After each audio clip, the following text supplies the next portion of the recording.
Hello guys, welcome to Pronouncist, your pronunciation guide. Today we will learn how to pronounce the word shown on the screen.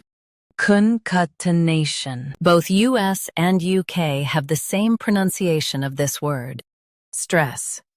Nay. Keep t soft and finish with shin.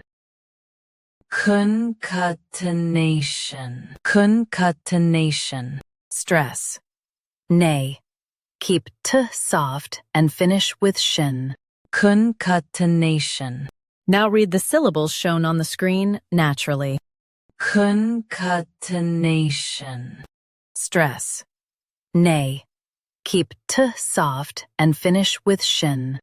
Concatenation. Practice repeatedly and you'll soon be able to say this word perfectly.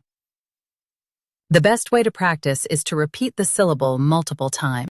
The meaning of the word is joining things together. Try repeating this word several times to improve your pronunciation. We post daily videos on useful and commonly mispronounced words to help you speak clearly and confidently.